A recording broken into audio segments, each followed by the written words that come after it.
స్వయం సేవక్ సంఘ్ 100 సంవత్సరాలు పూర్తి చేసుకున్నటువంటి సందర్భం లోపట దేశవ్యాప్తంగా ప్రతి కాలనీ లోపట హిందూ సమ్మేళనం కార్యక్రమాలు మనం నిర్వహిస్తూ ఉన్నాం. హిందువులంతా ఒక్క దగ్గర కూర్చోవాలి, హిందువులంతా ఒక్కటై ఆలోచన చేయాలి, హిందువులంతా ఒక్కటై ముందడుగెయ్యాలనేటువంటి సంకల్పంతో హిందూ సమ్మేళనం జైపురి కాలనీలో నిర్వహిస్తున్నటువంటి ఈ సమావేశంలో ఉన్నటువంటి ఆత్మీయ హిందూ బంధువులందరికీ కూడా నమస్కారం. ఇంతకుముందే పూజ్య స్వామీజీ అనేక విషయాలు మన ముందర చెప్పిండ్రు. సమయం కార్యక్రమం ముగిసే సమయానికి నా చేతికి మైక్ ఇచ్చారు కాబట్టి నేను మీ అందరినీ కూడా అనుమతి అడుగుతా ఉన్నాను. పౌర నియమావళి, పౌరుల యొక్క విధులు, పౌరుల యొక్క కర్తవ్యం గురించి కూడా మనం మాట్లాడుకున్నాం కాబట్టి కార్యక్రమం పూర్తయ్యేటువంటి సమయానికి నేను మైకు పట్టిన కాబట్టి మీ అందరి అనుమతితోటి 4 విషయాలు చెప్తాను.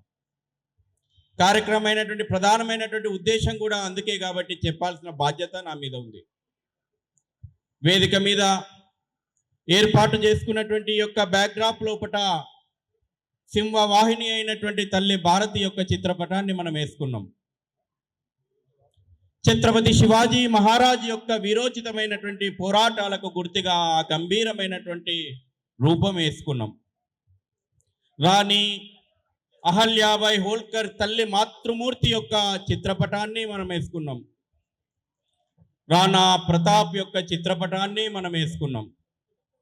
అందరి లక్ష్యం ఒక్కటే, అందరి లక్ష్యం ఈ భారత మాతను, స్వదేశాన్ని, సధర్మాన్ని, ససంస్కృతిని పరిరక్షించేటువంటి మహాయజ్ఞాన్ని ముందుకు నడిపినటువంటి మహనీయులు. కాబట్టి ఈ కార్యక్రమంలో ఉన్నటువంటి మనందరి లక్ష్యం ఏం కావాలి, నా గోల్ ఏం కావాలి, నా గోల్ ఏం కావాలి, నా గోలే కదా ఇది. ఈ కార్యక్రమంలో ఉన్నటువంటి మీ గోల్ ఏం కావాలి, జైపురి కావాలి. జైపురి అంటే, పురి అంటే నగరం లేదంటే పట్టణం. భారత మాతకు జై కొట్టినటువంటి ఈ మహనీయుల స్ఫూర్తితో నా గోల్, మీ లక్ష్యం జైపురి కావాలి. ఒకసారి నేను నా గోల్ అంటా, మీరు జైపురి అనాలి. నా గోల్, నా గోల్, నా గోల్. అద్భుతమైనటువంటి కళా ప్రదర్శనలు చూపించినటువంటి చిన్నారుల యొక్క ప్రతిభా పాఠవాలు, వారి యొక్క తల్లిదండ్రులకు సాష్టాంగ ప్రణామం చేస్తూ ఉన్నా నేను వేదిక ద్వారా. వాళ్ళ పాదాలకు నమస్కరిస్తూ ఉన్నా. వారికి శిక్షణ ఇచ్చినటువంటి ఉపాధ్యాయుల యొక్క పాదాలకు నమస్కరిస్తూ ఉన్నా. మీరు కేవలం మీ పిల్లల్ని మాత్రమే తీర్చిదిద్దడం లేదు, భావి తరాలను రూపొందిస్తున్నారు. భావి తరాలను రూపొందించేటువంటి, భావి భారతాన్ని రూపొందించేటువంటి ఒక మహాలక్ష్యం లోపల మీరున్నారు. ఎంత గొప్పదైనటువంటి చరిత్ర మనది. వేల సంవత్సరాల చరిత్రకు వారసులం హిందువులం. యుగ యుగాల సజీవ చరిత్రకు వారసులం హిందువులం. రామాయణ కాలం నుంచి, మహాభారత కాలం నుంచి గంగ ప్రవహించేటువంటి యొక్క పుణ్యభూమి లోపట, వేదాలు పుట్టిన భూమి లోపట, పురాణాలు వెలిసినటువంటి వేద భూమి లోపట, పుణ్యభూమిలో, తపోభూమిలో, కర్మభూమి లోపట మనం ఇవాళ హిందువులుగా ఉన్నాం. ఈ రోజున మనం హిందువులుగా ఉండడానికి అనేక మంది మహనీయుల యొక్క పోరాటాలు సజీవ సాక్ష్యం, అనేక మంది త్యాగాలు సాక్ష్యం. ఛత్రపతి శివాజీ మహారాజ్ కేవలం 50 సంవత్సరాలు మాత్రమే బతికిండు. దేశం కోసం 35 సంవత్సరాలు వీరోచితమైనటువంటి పోరాటాలు చేసిండు.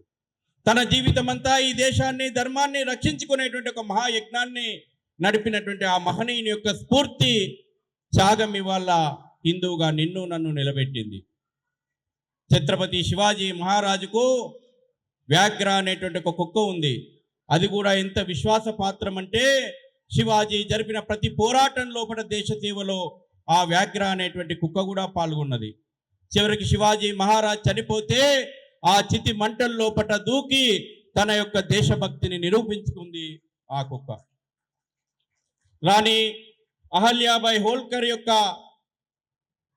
పెట్టుకున్నాం చిత్రపటం.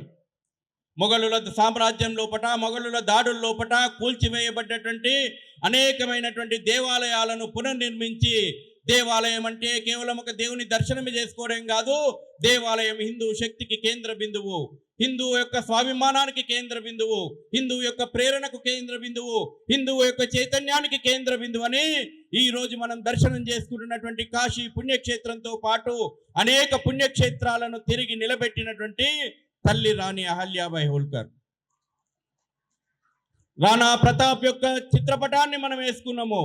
ఈ దేశం ధర్మం సంస్కృతి పరిరక్షణ కోసము చివరికి రాణా ప్రతాప్ అక్బర్ తోటి యుద్ధం చేస్తున్నటువంటి సమయం లోపట, సొంత మనుషులే దెబ్బతీసినటువంటి సమయం లోపట అడవుల్లోకి పారిపోతే గడ్డితోటి చేసినటువంటి రొట్టెలు తిన్నాడు.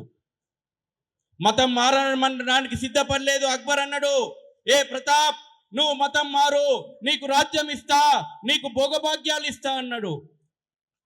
రాణా ప్రతాప్ కళ్ళ నీళ్లు పెట్టుకున్నాడు ఒకసారి. ఎందుకంటే చిన్న కొడుకు, రాజు యువరాజుగా వెలుగొందాల్సినటువంటి కొడుకు చేతిలో ఉన్నటువంటి గడ్డి రొట్టె, మామూలు రొట్టె కూడా కాదు, గడ్డి రొట్టె కూడా అడవి పిల్లి ఎత్తుకపోతే, అరే రాజభోగ్యాలు అనుభవించాల్సినటువంటి నా పిల్లగానికి ఇంత తిండి పెడతలేదు కదా అని ఒక సందర్భం లోపల కళ్ళ నీళ్లు పెడితే రాణా ప్రతాప్ భార్య అంటది, ధర్మం మారొద్దు, మనము ధర్మం కోసం మన చిట్ట చివరి ఆయువు ఉన్నంత వరకు పోరాటం చేద్దాము, ఈ దేశాన్ని ధర్మాన్ని రక్షించుకోవడం లోపట ప్రాణార్పణ చేయాల్సి వస్తే సంతోషంగా చేద్దామని చెప్పినటువంటి వీరుల చరిత్రకు మనం వారసులం.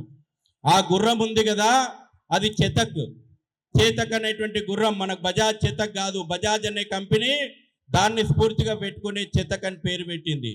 రాణా ప్రతాప్ యుద్ధం లోపట గాయపడితే తనను రక్షించడానికి గుర్రం గాయాలతోటి ఉన్నటువంటి గుర్రము నా రాజును రక్షిస్తా అని చెప్పి అనేక కొండలు గుహలను అలవోకగా దాటి రాజును రక్షించి ఈ ధర్మ రక్షణ లోపట ప్రాణాలు అర్పించినటువంటి చేతక్.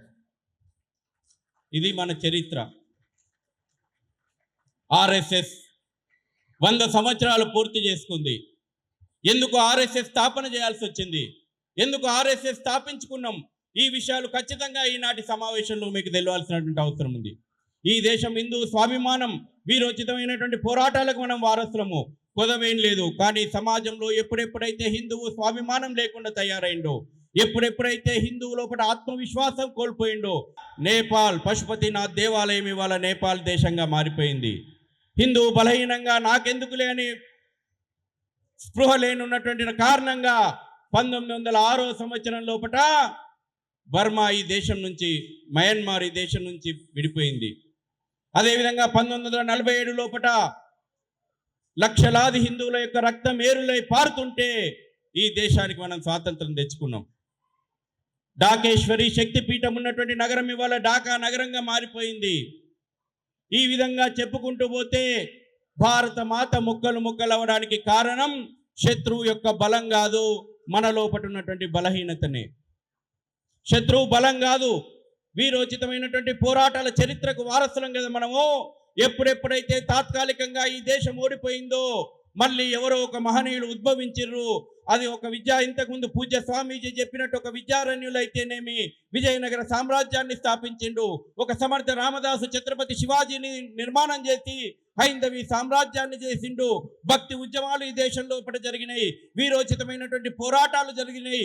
ఒక తులసీదాస్ అయితేనేమి, ఒక మీరాబాయి అయితేనేమి, భక్తి ఉద్యమాల ద్వారా ఒక అన్నమయ్య, ఒక రామదాస్ అయితేనేమి ప్రజల లోపల చైతన్యం తీసుకొని వచ్చిండ్రు, అనేకమైనటువంటి పోరాటాలు చేసిండ్రు, ఈ దేశాన్ని ధర్మాన్ని నిలబెట్టిపోయిండ్రు. అందులో భాగంగానే రాష్ట్రీయ స్వయం సేవక్ సంఘ్ 1925 సంవత్సరం లోపల ప్రారంభమైంది. ఎందుకు ప్రారంభం చేయాల్సి వచ్చింది? ఈ దేశం లోపల ఒక పక్కన స్వాతంత్ర ఉద్యమం ఉవ్వెత్తున ఎగిసిపడుతున్నటువంటి రోజున. మిత్రులారా, ఇదంతా కూడా మనం తెలుసుకోవాలి. బహుశా పిల్లలు ఆకలితో ఉన్నట్టున్నారు, కానీ పెద్దలుగా మనం తెలుసుకోవాలా. చరిత్ర మర్చినటువంటి ఏ జాతికి భవిష్యత్తు ఉండదు, చరిత్ర మర్చినటువంటి ఏ జాతికి భవిష్యత్తు ఉండదు. కాలక్రమం లోపల గడిచిన 75 సంవత్సరాలుగా కూడా స్వాతంత్ర భారతదేశంలో కూడా అసలైనటువంటి చరిత్రకు మనం దూరంగా ఉంచేటువంటి ప్రయత్నం చేస్తున్నారు. స్వాతంత్ర ఉద్యమం ఉవ్వెత్తున ఎగిసిపడుతున్నటువంటి రోజుల్లోపట కూడా హిందూ సమాజం లోపల కులం అనేటువంటి ఒక బలహీనతను బ్రిటిషోడు నాటిపోయిండు. 1905 లోపట ఈ దేశం లోపట వందే మాతరం నినాదం బెంగాల్ విభజనను ఆపగలిగింది. 1947 లోపట ఈ దేశంలో అనైక్యత కారణంగా దేశ విభజన జరిగింది. 1857 ప్రథమ స్వాతంత్ర సంగ్రామం లోపట బ్రిటిష్ అనుకున్నాడు, ఈ సమాజాన్ని చీల్చాలంటే హిందూ యొక్క బలహీనత కులం పేరు మీద విభజించాలని చెప్పి 1871 లోపల రెస్లీ కమిషన్ అనేసి శాశ్వతంగా కులం పేరు మీద హిందూ కుంపటి రాజేసిపోయిండు. కులం కుంపటి రాజేసిపోయిండు. అక్కడి నుంచి బలహీనతలు ప్రారంభమైనాయి.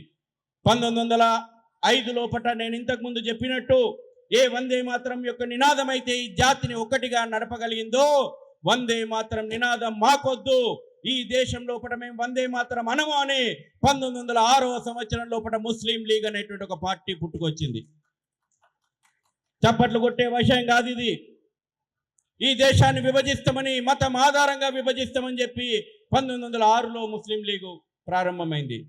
1920 వచ్చిందిగా. ఒక పక్కన స్వాతంత్రోద్యమంలో కూడా స్వార్థము, అవినీతి, బంధుప్రీతి పెట్టేగిపోతా ఉన్నాయి. డాక్టర్ హెగ్డే వారు ఆలోచన చేస్తున్నాడు, ఇవాళ కాకపోతే రేపైనా, రేపు కాకపోతే ఎల్లుండైనా ప్రపంచంలో ఉన్నటువంటి మారుతున్న పరిస్థితుల కారణంగా బ్రిటిష్ వాడు ఈ దేశాన్ని వదిలిపెట్టిపోక తప్పదు. కానీ నా దేశం లోపల స్వాభిమానం లేనటువంటి ప్రజలు, ఆత్మవిశ్వాసం లేనటువంటి ప్రజలు, బంధు ప్రీతితోటి విభజనకు గురైనటువంటి ప్రజలు, కులం పేరు మీద సంఘటితం కానటువంటి ప్రజలు భవిష్యత్తు భారతాన్ని ఎటు తీసుకెళ్ళి వెళ్తారు? భవిష్యత్తు భారతం ఇవాళ ఇంతకన్ని ఇబ్బందులు ఎదుర్కొన్నటువంటి భారత్కు భవిష్యత్తులో ఇబ్బందులు లేకుండా ఉండాలంటే వ్యక్తి నిర్మాణం చేయాలి. కేవలం అధికార మార్పిడి మారితే సమాజం లోపల మార్పు రాదు. వ్యక్తులను నిర్మాణం చేయాలి. మరో పక్కన 1920 సంవత్సరం లోపల ఈ దేశం లోపల జరిగినటువంటి దాడులు, ఖిలాఫత్ ఉద్యమం పేరు మీదన ఈ దేశం లోపల హిందువుల పైన దాడులు జరిగినాయి. కేరళ లాంటి రాష్ట్రం లోపల, మోప్రా లోపల హిందువుల మీద దాడులు జరుగుతుంటే కనీసం స్వీయ రక్షణ కోసం కూడా హిందువులు ఒకటిగా కాలేదు. సొంత ఆస్తులను, సొంత ప్రాణాలను, సొంత ఆడబిడ్డలను కాపాడుకోవడం కోసం కూడా హిందువులు ఒక్కటై ముందడుగేయలేదు. ఆ పరిస్థితుల లోపల చెల్లించినటువంటి డాక్టర్ హెగ్డేవార్ 1925 విజయదశమి రోజున రాష్ట్రీయ స్వయం సేవక సంఘ్ను ఆవిర్భావం చేసిండు. 5 మందితోటి ప్రారంభమైనటువంటి శాఖ ఈ రోజున లక్షలాది గ్రామాల లోపట వ్యక్తిని నిర్మాణం చేయాలనేటువంటి ఒక సంకల్పంతో ముందుకు పోతా ఉంది. సమాజాన్ని మనం మార్చాలంటే కేవలం అధికారమో లేకపోతే వ్యవస్థలను మార్చడం కాదు, శీలవంతమైనటువంటి వ్యక్తులను నిర్మాణం చేయాలి. వ్యక్తి నిర్మాణం ద్వారానే జాతీయ పునర్నిర్మాణము, సాంస్కృతిక భారతీయ పునర్వైభవము తీసుకొని రావాలనేటువంటి ఒక సంకల్పంతో ఆర్ఎస్ఎస్ ను ప్రారంభం చేసిండు. ఆర్ఎస్ఎస్ అంటే ఒక సంస్థ కోసం పనిచేస్తున్నటువంటి సంస్థ కాదు. ఆర్ఎస్ఎస్ కంటూ ప్రత్యేకమైనటువంటి లక్ష్యాలు ఏం లేవు. ఈ జాతి పునర్నిర్మాణమే ఆర్ఎస్ఎస్ లక్ష్యం. ఈ పునర్నిర్మాణం ఎందులో కావాలంటే ఇగో చిన్నారుల యొక్క సాంస్కృతిక వైభవం నుంచి, చిన్నారులు ఈ యొక్క దేశం యొక్క సంస్కృతిని వంట పట్టించుకోవడం దగ్గర నుంచి, బొట్టు పెట్టుకోవాలని చెప్పినటువంటి చిన్నారుల యొక్క సంకల్పం దగ్గర నుంచి, ఈ రోజున మన కుటుంబ వ్యవస్థ పటిష్టంగా ఉండాలని చెప్పినటువంటి పంచ పరివర్తన కానీ, పర్యావరణం విషయంలో కానివ్వండి, సామాజిక సమరసత విషయంలో కానివ్వండి, అన్ని రంగాల్లో వ్యక్తులు నిర్మాణం కావాలి. ఈ దేశాన్ని విశ్వగురువుగా వెలిగినటువంటి ఈ దేశాన్ని, ప్రపంచానికి జ్ఞానభిక్ష పెట్టినటువంటి ఈ దేశము, ఒకనాడు ఎవరికైనా అమ్మ ప్రేమను చూపినటువంటి ఈ దేశము శక్తివంతంగా ఉంటేనే మళ్ళీ ప్రపంచ శాంతి లభిస్తుంది. శక్తివంతుడు మాత్రమే ప్రపంచానికి సంతోషాన్ని, శాంతిని అందించగలుగుతుంది. ఇదే భగవద్గీత చెప్పింది. బలహీనుడు ఏది సాధించలేడు, శక్తివంతుడు మాత్రమే శాంతిని సాధించగలుగుతాడు, శక్తివంతుడు మాత్రమే సంతోషాన్ని సాధిస్తాడు. ఆ శక్తివంతమైనటువంటి హిందూ సమాజము వ్యక్తి నిర్మాణం ద్వారా కావాలా. వ్యక్తిని తట్టి లేపుతుంది ఆర్ఎస్ఎస్. అందుకే శాఖల లోపట జాతీయ భావజాలాన్ని, శాఖల్లోపట శారీరక దృఢత్వాన్ని, శాఖల్లోపట ఒక ఐక్యమత్యాన్ని, శాఖల్లోపట నేను నా కోసం కాదు సమాజం కోసం, నేను నా కోసం కాదు ఈ దేశ ఉన్నతి కోసం, నేను ఏ రంగంలో ఉన్నా ఈ దేశం యొక్క ఉన్నతికి పాల్పడుతా అని దేశభక్తిని నూరిపోస్తున్నటువంటి సంస్థ. హిందుత్వం అంటే ఒక మతం కాదు. సంఘ దృష్టి లోపట హిందుత్వం అంటే ఒక జీవన విధానం. ఈ దేశాన్ని మాతృభావనతోటి పూజించేటువంటి, ఈ దేశంలో పుట్టినటువంటి అన్ని మతాలకు సంబంధించినటువంటి వాళ్ళము ఒక తల్లి బిడ్డలమే అన్నటువంటి సందేశంతో ఆర్ఎస్ఎస్ ముందుకు పోతుంది. ఆర్ఎస్ఎస్ స్థాపించిన తర్వాత గడిచిన 100 సంవత్సరాల కాలం లోపట అనేక రకాలైనటువంటి అద్భుతాలు మనం చూసినాం. ఆర్ఎస్ఎస్ నిర్మించినటువంటి వ్యక్తిశీలము ఈ దేశం లోపల అనేక రంగాల లోపల మార్పు తీసుకొచ్చింది. మధ్యన ఎవరిని పెట్టుకున్నాం, ఒక్క పేరు చెప్పడం మర్చిపోయినా నేను. ఎవరున్నారు మధ్యన? ఎవరున్నారు? రాముల వారు ఉన్నారు. అయోధ్య ఉద్యమాన్ని ఆర్ఎస్ఎస్ ముందుండి నడిపింది. 1528 నుంచి 1992 డిసెంబర్ 6న కలంకిత కట్టడం నేల కూలే వరకు అయోధ్యలో రామ మందిర నిర్మాణం కోసం ఈ జాతి 78 పోరాటాలు చేసింది. 4.5 లక్షల మంది రామభక్తులు బలిదానం చేసిండ్రు. ప్రపంచ చరిత్రలో సుదీర్ఘమైనటువంటి న్యాయ పోరాటం, 138 సంవత్సరాల న్యాయ పోరాటం అయోధ్య రామ మందిరం కోసం అయింది. ఈ దేశం లోపల రామాలయాలు తక్కువనేయని చేసినమా? కాదు కదా. కానీ రాముడు నడయాడినటువంటి ఈ దేశం లోపట, రాముడు పుట్టినటువంటి రామ జన్మభూమి అయోధ్య లోపట మనం కట్టుకోవాలని సంకల్పించింది కేవలం ఒక మందిరం కాదు, ఈ జాతి యొక్క స్వాభిమాన మందిరం, ఈ జాతి యొక్క ప్రేరణా మందిరం, ఈ జాతి యొక్క స్ఫూర్తి కేంద్రం. అందుకే ఆర్ఎస్ఎస్ 1984 లోపల విశ్వ హిందూ పరిషత్తుకు బాధ్యత అప్పచెప్పి అయోధ్య ఉద్యమాన్ని ముందుకు తీసుకెళ్ళింది. గ్రామ గ్రామాలకి రామ జ్యోతులను పంపించినాం. ఇంతకుముందు నాటకంలో చెప్పినట్టు రాముడు ఏదైతే వారధి కోసం ఉపయోగించినటువంటి శిలలు ఉన్నాయో, గ్రామ గ్రామానికి రామశిలలు పోయినాయి, గ్రామ గ్రామానికి రామజ్యోతులు పోయినాయి, గ్రామ గ్రామానికి రామ పాదుకలు పోయినాయి, జాతిని చైతన్యం చేసినాయి. అయోధ్య రామ మందిరం ఈ జాతి యొక్క స్వాభిమాన మందిరం అనేటువంటి ప్రజల సంకల్పాన్ని ఒక్కటిగా ముందుకు నడిపినాయి. 2024 లోపట మనం దివ్యమైనటువంటి భవ్యమైనటువంటి రామ మందిరాన్ని పునర్నిర్మించుకున్నాం అయోధ్య శ్రీ రామ జన్మభూమి లోపట. రాముని అక్షంతలు పంపినాం. కేవలం రామ మందిరం నిర్మాణం చేస్తామంటే చాలా మంది పెద్ద పెద్ద కంపెనీలు ముందుకు వచ్చినాయి, మాకు అవకాశం ఇవ్వండి, అద్భుతమైనటువంటి మందిరం నిర్మిస్తామని. కానీ రాష్ట్రీయ స్వయం సేవక్ సంఘ్ ఒక సూచన చేసింది, ఈ దేశంలో ఉన్నటువంటి ప్రతి గ్రామము, ప్రతి కుటుంబము రామ మందిర నిర్మాణం లోపల భాగం కావాలనేటువంటి సంకల్పం కారణంగా గ్రామ గ్రామానికి అక్షంతలు పంపినము. ప్రతి ఇంటి నుంచి రామ మందిరం గురించి సమర్పణ తీసుకుంటే పూరి గుడిసె లోపట పండు ముసలవ్వ 100 రూపాయలు నా రామునికి ఇస్తున్న బిడ్డ, ఇంతకాలానికి నా రామ మందిరం అవుతుంది, నా రాముని గుడి లోపట ఈ 10 రూపాయలు తీసుకో బిడ్డ అని ఇచ్చినటువంటి ముసలమ్మను చూసినాం. రాష్ట్రపతి ఈ దేశ ప్రథమ పౌరుడు సమర్పించినటువంటి నిధి సమర్పణ చూసినాం. ఈ దేశంలో ఉన్నటువంటి లక్షలాది గ్రామాలు, కోట్లాది కుటుంబాలు ఇది నా ఎజెండా, ఇది నా స్వాభిమాన మందిరం అని రామ మందిరాన్ని నిర్మించుకున్నాయి. రాష్ట్రీయ స్వయం సేవక్ సామాజిక సమరసత ఉద్యమాలను చేపడుతుంది. అనేక సుమారు 1,00,000 సేవా కార్యక్రమాలకు పైగా, అది విద్యా రంగంలోనైతేంది, వైద్య రంగంలోనైతేంది, గ్రామీణ వికాసంలోనైతేంది, మహిళలకు ఉపాధి రంగంలోనైతేనేది, గిరిజన ప్రాంతాల్లోపల వనవాసి కళ్యాణ పరిషత్ అయితేనేమి, ఆధ్యాత్మిక కార్యక్రమాల లోపల విశ్వ హిందూ పరిషత్ ద్వారానైతేనేది, విద్యార్థి రంగంలో ఏబీపీ ద్వారా అయితేనేది, అనేక పరివార సంస్థల ద్వారా అందరి లక్ష్యము ఒకటే, వ్యక్తి నిర్మాణం కావాలా, వ్యక్తి నిర్మాణం ద్వారా జాతీయ పునర్నిర్మాణం కావాలనేటువంటి లక్ష్యంతో సుమారు 1,00,000కు పైగా సేవా కార్యక్రమాలను రాష్ట్రీయ స్వయం సేవక్ సంఘ్ చేస్తుంది. ఎక్కడా పేరు ఆశించలేదు, ఎక్కడా ప్రతిభ ఆశించలేదు, ఎక్కడా గుర్తింపు ఆశించలేదు. కేవలం ఒకటే, ఇంతకుముందు పాట వాడిండు వైయక్తి గీతు, ఒక రైతు తను పండించినటువంటి ధాన్యం మీద తన పేరు ఆశించడు. ఒక ప్రవహించేటువంటి నది తన కోసం ఏనాడు ఆగదు, ప్రకాశించే సూర్యుడు తన కోసం ఏనాడు పనిచేయడు. అనామకిత మన సందేశం, అనామకిత మన సందేశం, అదే హైందవ జీవన సారము. కాబట్టి రాష్ట్రీయ స్వయం సేవక్ సంఘ్ కూడా ఏనాడు పేరు ప్రతిష్టలకు పోదు. రాష్ట్రీయ స్వయం సేవక్ అంటే తన కోసం పని చేస్తలేదు, సమాజం కోసం పనిచేస్తుంది. తన కోసం పనిచేస్తలేదు, సమాజం కోసం పనిచేస్తుంది. సంఘము కేవలం సమాజంలో ఒక సంఘంగా, ఒక సంస్థగా పనిచేయడం కాదు, రాబోయే రోజుల్లోపట సమాజమే సంఘంగా పనిచేయాల, సమాజమే సంఘమై పనిచేయాలి.